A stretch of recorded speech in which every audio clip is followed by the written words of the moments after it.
Boa noite, pessoal. Hoje a gente entra na nossa unidade 5, que é a última do nosso curso de Direito Civil 5, Direito de Família, e a temática é o direito assistencial. O que é a ideia de direito assistencial?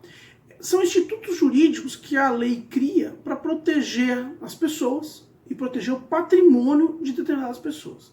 Então, quais são esses institutos? A gente tem os alimentos, que são previstos no Código Civil, a gente tem o bem de família, que é previsto tanto no Código Civil quanto na Lei 8.009 de 90, com escopos diferentes. A gente tem a guarda, prevista no ECA, a tutela, a curatela e a tomada de decisão apoiada, prevista no Código Civil. Então, a gente vai ver todas essas aulas ao longo aí das próximas... A gente vai ver todos esses institutos ao longo das próximas aulas. Esses institutos, via de regra, têm um conteúdo patrimonial, mas o foco não é o patrimônio, e sim a proteção máxima da pessoa humana. Essa dignidade, como a gente sabe, ela é protegida e garantida constitucionalmente. Então, começando com essa nossa primeira aula de alimentos, a gente vai ter 2 aulas de alimentos, essa é a primeira. Então, no artigo 6º da Constituição Federal, a gente tem a ideia de que dos princípios da solidariedade, os direitos sociais, você tem toda essa proteção de educação, saúde, alimentação, trabalho, etc., etc., que são garantidos às pessoas. Então, os alimentos familiares vão representar um dos principais aspectos concretos da solidariedade, esse princípio da solidariedade. A ideia de que quem não pode prover o próprio sustento pelo próprio trabalho não pode ser deixado à própria sorte. A gente não pode largar pessoas para morrer de fome. Então, o dever da sociedade é propiciar a sobrevivência dessas pessoas, seja por meio do Estado, seja por meio das entidades particulares, entre as quais se inclui a entidade familiar. Então a família tem que cuidar dos seus, e com isso cuidando dos seus por meio dos alimentos. Então o que seriam alimentos conceitualmente? Né? São prestações devidas para satisfazer as necessidades pessoais daquele que não pode provê-las pelo trabalho próprio. Então isso compreende as principais necessidades da pessoa: dignidade, alimentação, saúde, moradia, vestuário, lazer, educação, entre outras coisas. Então alimentos não é só comida. Tá? Como a música do Titãs coloca, a gente não quer só comida, a gente quer comida, diversão e arte. Pensem nisso, alimentos não é só comida, tá? Então, abarca muita coisa. Então, quem são as partes na relação aí, na obrigação alimentar? Você tem quem pleiteia os alimentos, que é o chamado alimentando, também chamado de credor, e quem deve pagar os alimentos, que é o alimentante ou o devedor. Aqui existe uma certa confusão, muitas vezes as pessoas acham, não, porque a pessoa pensa em relação obrigacional e acha que o credor é sempre rico e o devedor é o pobre. No caso da relação do seu barriga e seu madruga é o devedor, ele é pobre, seu barriga é rico, ele é o credor. Mas na relação da obrigação alimentar não é assim. O credor é quem tem quem tem a necessidade do alimento. E o devedor é aquele que tem a possibilidade de prestar esse alimento. Seria o rico, no caso, bem entre aspas, porque a gente sabe que não é bem assim. O artigo 1694 estabelece quem é que pode ser obrigado a pagar os alimentos. Os parentes, os cônjuges ou companheiros podem pedir uns aos outros os alimentos que necessitem para viver de modo compatível com a condição social, inclusive para atender as necessidades de sua educação. Então, o conteúdo dos alimentos visa principalmente a manter o estado anterior, o chamado status quo. Então você vai analisar o contexto social em que a pessoa vive sem exageros. Peraí, professor, quer dizer que se eu sou filho do Mark Zuckerberg, que é dono do Facebook, ele é bilionário, eu não posso pedir milhões e milhões de reais de alimentos por mês? Não, você não pode, porque você vai analisar o seu contexto social. Você precisa de milhões todo mês? Não precisa. Então você vai receber os alimentos necessários para atender às suas necessidades. O STJ inclusive fala que essa condição social não pode ser levada ao extremo, porque os alimentos poderiam ser fixados de caráter parasitário. Eu quero extrair tudo que eu posso tirar daquele alimentante, porque afinal de contas ele é rico, e eu quero compensar tudo que eu não ganhei ao longo da vida. Não é essa a função dos alimentos. Parágrafo 1º do artigo 1694, lembro que os alimentos vão ter que ser fixados como? Dentro da proporção das necessidades do reclamante e dos recursos da pessoa obrigada. Então você vai ter a ideia do binômio alimentar, e esse binômio é extremamente importante quando a gente discute alimentos. É a necessidade de quem pleiteia versus a possibilidade de quem presta. Então às vezes a pessoa precisa, mas quem presta não tem como prestar. Quem deveria prestar não tem como prestar esses alimentos. Ou outra pessoa que presta é milionário e pode prestar um valor muito alto de alimentos, mas quem está pleiteando não precisa de muito. Então, esse binômio tem que ser analisado sempre que se avalia a ideia de uma relação obrigacional de caráter alimentar. O artigo 1695 do Código Civil vai lembrar que são devidos alimentos quando quem os pretende não tem bens suficientes, nem pode prover pelo trabalho a própria manutenção, e aquele de quem se reclama pode fornecê-lo sem desfalcar o necessário ao seu sustento. Então você não pode ter essa ideia parasitária de tirar o dinheiro de quem tem para pagar a uma pessoa que não tem. E também não vai ter que pagar mais do que a pessoa precisa. Então esse binômio sempre vai se aplicar, e sempre que você vira uma discussão dessa judicialmente, essa discussão do binômio necessidade por possibilidade vai aparecer sempre. Essa discussão é extremamente importante. O enunciado 573 da Seção de Direito Civil vai dizer que, ao se apurar a possibilidade do alimentante, vai se observar os sinais exteriores de riqueza. Como assim? Quem já atuou na área de família já deve ter visto muito caso de pessoas que a gente sabe que tem dinheiro e chega na contestação, você vê um chororô e dá a impressão que a pessoa é falida, é pobre, é miserável. Olha só meu imposto de renda, eu sou até isento, não tenho faturamento algum. Só que daí você olha a rede social da pessoa, no Instagram a pessoa no iate, no exterior, tomando champanhe com um copo de vidro em praia chique e assim por diante. Então assim, os sinais exteriores de riqueza, eles vão ser avaliados.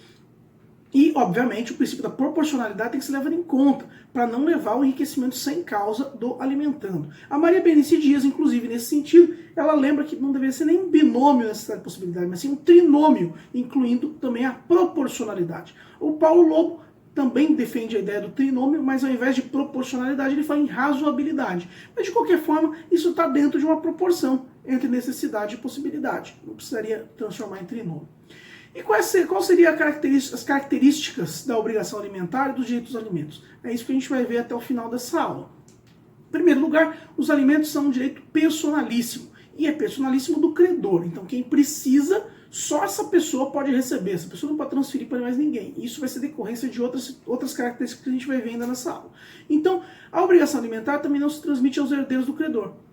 Quer dizer que eu preciso, então eu estou recebendo alimentos. Daí quando eu morro, acabou? Meu herdeiro não vai herdar esses alimentos? Não, não vai.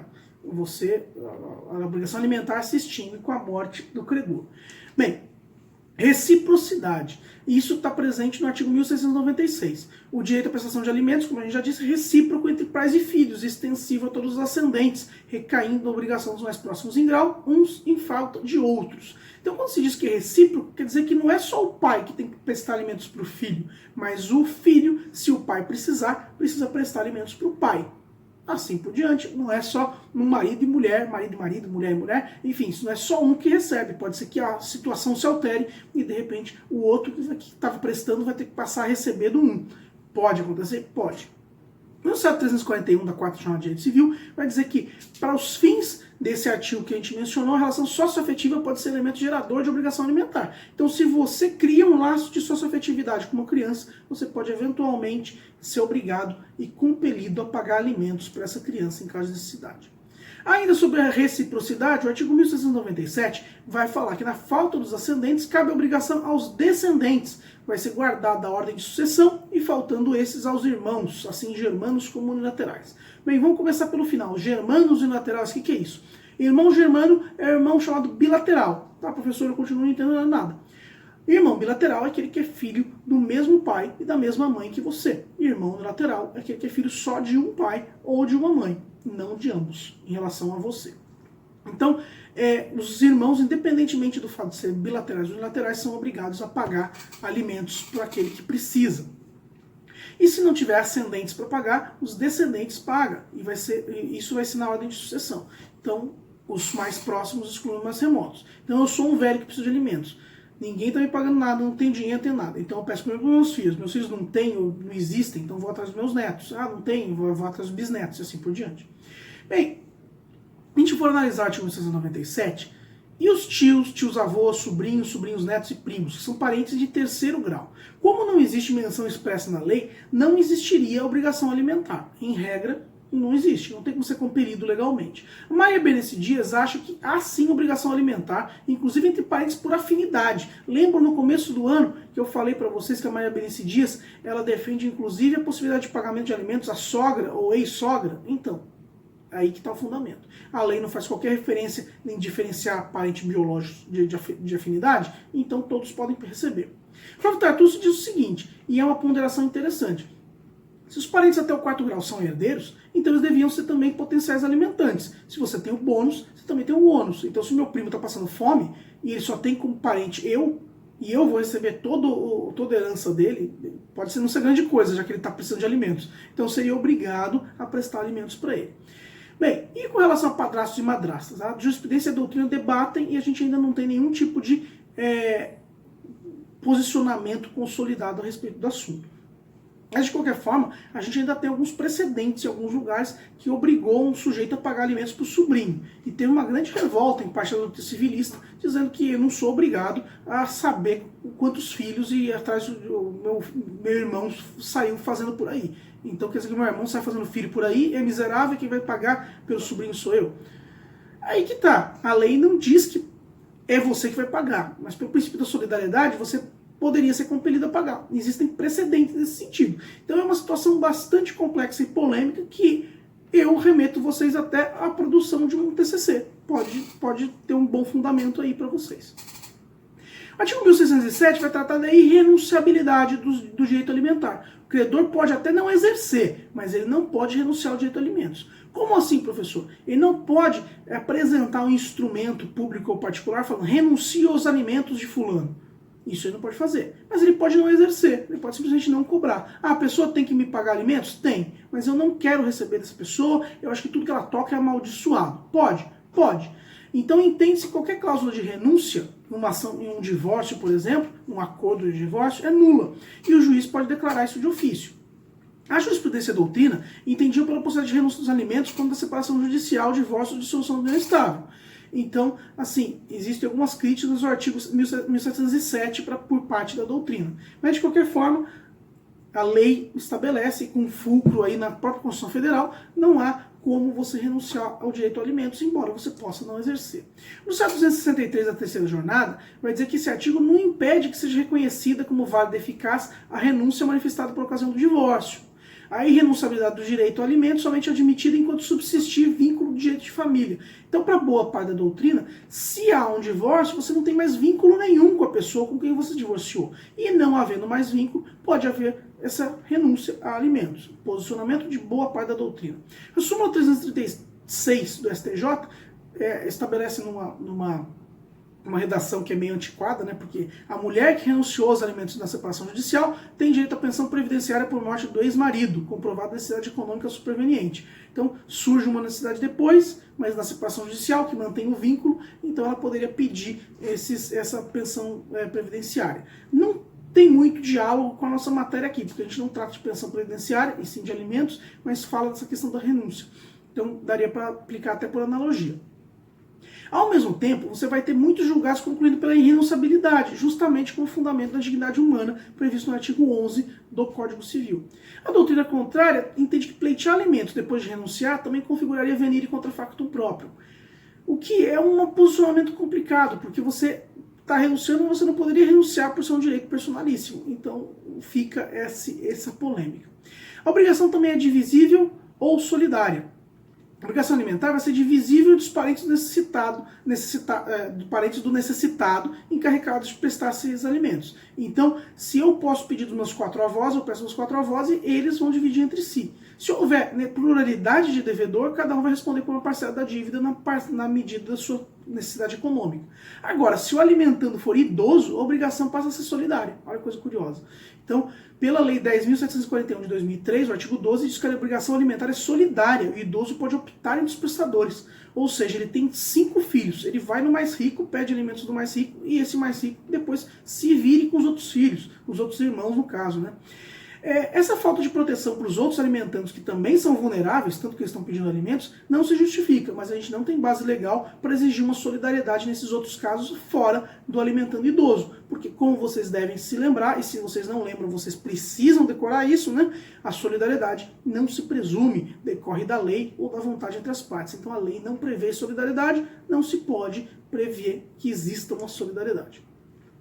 Ainda sobre o assunto, o artigo 1698 estabelece que se o parente que deve alimentos, em primeiro lugar, não estiver em condição de suportar esse encargo de forma total, vão ser chamados a concorrer os de grau imediato. Ou seja, pedir para o meu pai não consegue pagar tudo, vai atrás dos meus avós. Se são várias pessoas obrigadas a prestar os alimentos, todas vão concorrer na proporção desses recursos. E se entrar ação contra uma delas, as outras podem ser chamadas a integrar a lide. Então, se eu entro contra um avô, as outras podem ser chamadas também para integrar o polo passivo dessa ação.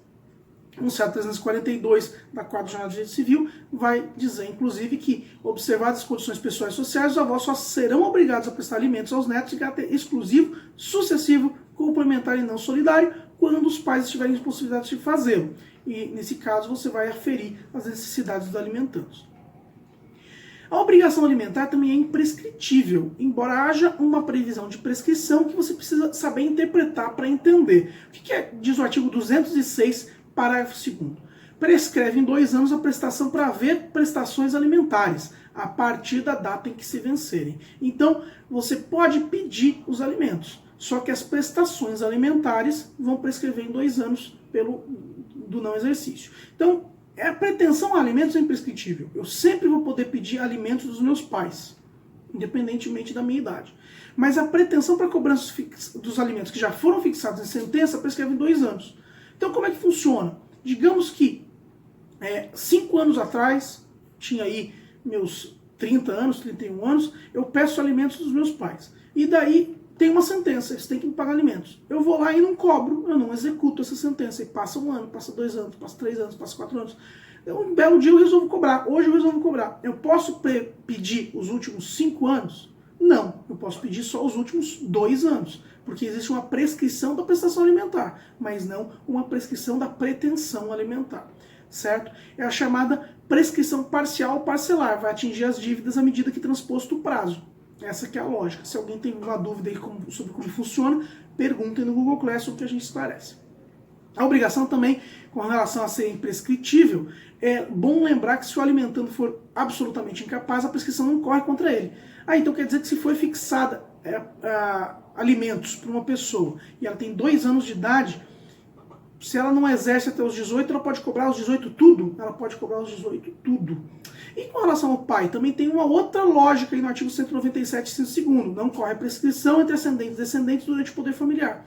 Então, contra os incapazes absolutamente não corre prescrição. E entre ascendentes e descendentes também não corre prescrição durante o poder familiar. Então, não só até os 18, até os 16 anos, mas se a pessoa vai pedir alimentos do ascendente, isso vai até os 18. Ela pode cobrar 18 anos de alimentos. Pode acontecer? Pode. E daí aquele prazo prescricional passa a correr imediatamente com a emancipação do menor ou no momento que ele tenha maioridade. Quando o poder familiar é extinto, começa a correr essa prescrição parcelar de 2 anos. Então ele pode pedir tudo aquilo que veio lá atrás, mas no prazo de 2 anos vai começar não vai poder ser pedido mais de uma forma completa. Obrigação também é incessível e inalienável. Pelo artigo 1607, diz que o crédito alimentar é insuscetível de cessão. Então aquilo que a gente viu de cessão de crédito lá em direito obrigacional, aplica-se aqui. No artigo 11 também se lembra sobre os direitos à personalidade. Como os direitos de alimentos devem ser considerados direitos à personalidade, eles vão ser intransmissíveis, irrenunciáveis e não pode ser exercício sofrer limitação voluntária. Obrigação também é incompensável, ou seja, pelo artigo 1607, o crédito alimentar é insuscetível de compensação. Compensação é aquele instituto que a gente viu de pagamento indireto, uma forma de pagamento indireto que a gente viu em direitos e obrigações. Vocês têm que lembrar que tem créditos e débitos recíprocos entre credor e devedor. Nesse caso, você não pode compensar o crédito alimentar. A jurisprudência vem admitir a possibilidade de compensar alimentos quando pagos em valor maior, ou seja, eu paguei 500 e devia pagar 400. Daí aqueles 100 a mais eu poderia compensar com alguma dívida que o alimentando tem comigo. A doutrina diverge quanto a isso. Flávio Tartucci e Paulo Lobo dizem que não pode haver compensação alguma, porque a dívida de natureza econômica não é a mesma dívida de natureza existencial. Embora ambas sejam aferidas em valor monetário, são créditos de natureza diversas. E como a gente viu lá em compensação, créditos de natureza diversas não podem ser compensados legalmente. O Rolf Madaleno, por sua vez, diz que a compensação deveria ser possível, justamente por uma questão de evolução dos costumes. Bem, são 2 posicionamentos. Obrigação alimentar também é impenhorável, não vai ser suscetível de penhora pelo artigo 1607, e isso também encontra eco no artigo 649 do CPC, inciso 4º. Vencimento, subsídio, soldos, salários, blá, blá, blá, pensões, quantias por liberalidade, enfim, todas essas situações são absolutamente impenhoráveis pelo Código de Processo Civil. Os alimentos também são irrepetíveis. Eu cheguei a mencionar isso em outras situações para vocês, quando a gente trata de o que é repetição, no dia de repetição, mas uma vez, para os alimentos não podem ser devolvidos, não cabe uma ação de repetição de indébito, a chamada actio in reverso. Pontos de Miranda dá o fundamento. O fundamento é que a obrigação alimentar é uma obrigação moral, e sendo moral, você não pode pedir de volta aquilo que você pagou.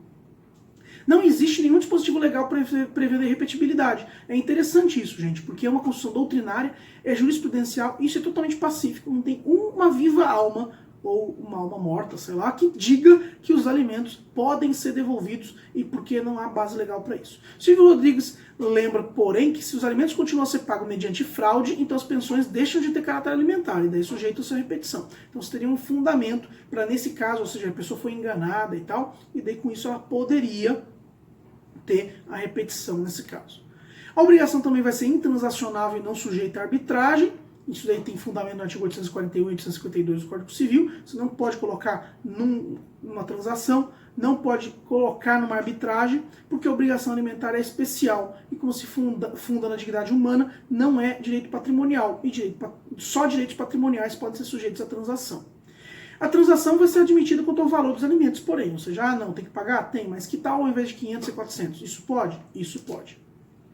E a obrigação é transmissível. Pô, mas você não falou, professor, que era personalíssima e, portanto, intransmissível? Então, ela é intransmissível do ponto de vista do alimentando, mas do ponto de vista do alimentante ela é transmissível. O que acontece? O artigo 1700 diz que a obrigação de prestar alimentos transmite aos herdeiros do devedor. A doutrina acaba divergindo com relação a isso. Maria Berenice Dias diz que os herdeiros respondem até os limites da herança. Então, tem um limite para o quanto eu vou herdar dessa dívida do meu pai. Meu pai pagava alimentos para alguém, eu posso pagar na medida da herança que eu recebi. E Mariana Diniz, por sua vez, já diz que os herdeiros assumem a obrigação com os recursos pessoais. O que a doutrina decidiu em sua maioria? A maior parte da doutrina está seguindo a orientação da Maria Berenice Dias no enunciado 343 da 4ª Jornada de Direito Civil, pelo qual a transmissibilidade da obrigação alimentar é limitada às forças da herança. Então, se limita aí pela máxima intra vires hereditatis, que é uma máxima que a gente vai ver ainda na aula de sucessões no semestre que vem. Com isso, a gente encerrou essa aula. Próxima aula a gente trata de classificação de alimentos, a relação entre alimentos e culpa e assim por diante. Bons estudos, pessoal, e até a próxima.